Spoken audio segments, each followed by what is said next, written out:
Bonjour mes amis, bienvenue encore une fois sur ma chaîne YouTube. Donc aujourd'hui on va parler d'une instruction très importante dans le langage Arduino qui est la boucle for.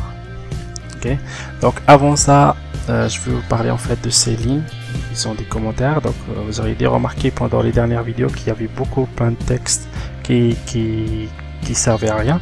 Donc en vrai ce sont des commentaires. À chaque fois qu'on fait des slash et on écrit un texte, en fait il n'est pas pris en compte par le compilateur. Donc je vais vous expliquer après c'est quoi le compilateur. Donc il n'est pas pris en compte par ce compilateur et du coup il n'est pas pris en compte par la carte Arduino. Donc c'est une ligne qui commence par slash, ils sont pas pris en compte par l'Arduino, elle va juste les ignorer. Donc ces lignes ils servent comme note pour nous, pour se rappeler ce qu'une instruction fait par exemple. Donc c'est juste pour documenter en fait notre code. Donc aujourd'hui on va faire clignoter une LED 5 fois et puis on arrête et on attend 5 secondes et puis on fait clignoter encore la LED. Donc le circuit il est simple, il a des résistances, on boucle le circuit et on va utiliser la pin 3. Voilà.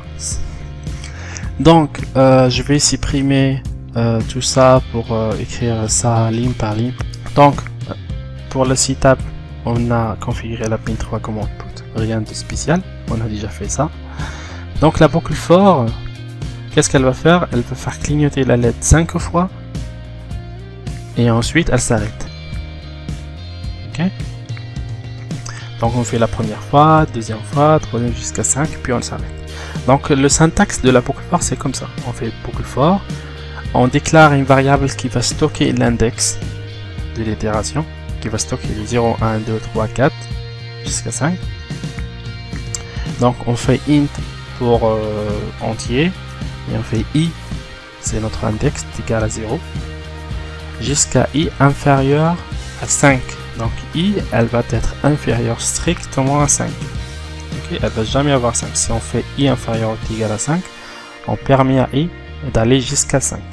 Ok, donc ensuite on va incrémenter i, donc on fait i plus plus et ensuite voilà, et on ferme les parenthèses et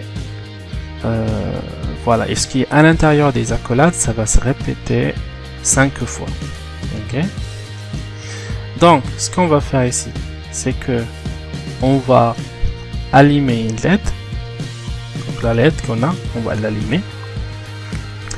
Donc voilà la pin 3 high. Et ensuite, on va faire un point virgule. Donc je vous ai pas parlé de ces points virgule avant. En fait, c'est la fin de l'instruction. C'est la séparation entre les instructions. Donc on fait une instruction, on fait point virgule pour que la carte Arduino sache que c'est une instruction. Et ce qui vient après, c'est une autre instruction. Donc là, on attend, après l'allumage de la LED, en fait, on va attendre 1000 millisecondes, ça veut dire 1 seconde, et ensuite, on va éteindre la LED. Donc, digital write 3 low, et ensuite, on va attendre 1 seconde. Donc, ce qui se passera, c'est que on va i est égal à 0. Est-ce que i est inférieur à 5? Oui. Donc on va exécuter ce qui est à l'intérieur de la boucle for. Donc on va allumer la LED, attendre, éteindre la LED, attendre et recommencer. Donc à la fin on incrémente i, donc i est égal à 1. Est-ce que i est inférieur à 5? Oui.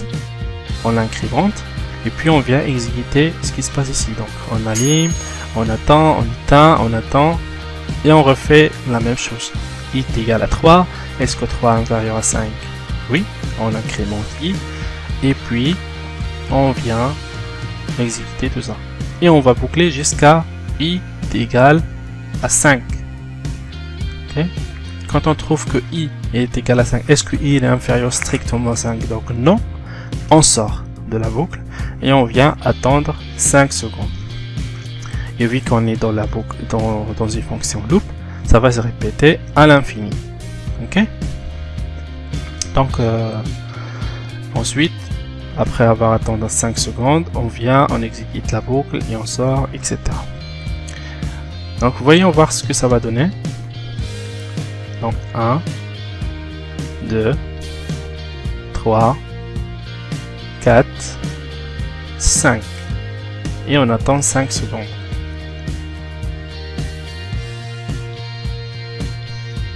Un, 2, 3, 4, 5. Et on attend 5 secondes encore une fois. Après 5 secondes, 1, 2, 3, 4 et 5. Et là, ça va se répéter à l'infini comme ça tant qu'on n'arrête pas la simulation ou on n'arrête pas notre carte. Donc voilà. Donc j'espère que vous avez compris en fait la boucle for. Donc n'hésitez pas à changer cette valeur là pour voir ce que ça va donner après. Ou vous pourriez aussi faire plus de LED et puis les piloter à l'intérieur de la boucle. Donc il n'y a pas de limite, il n'y a que votre imagination. Donc si vous avez des idées, vous pourriez les tester. Et sur ce, je vous laisse. Et n'oubliez pas, abonnez-vous pour recevoir les prochaines vidéos.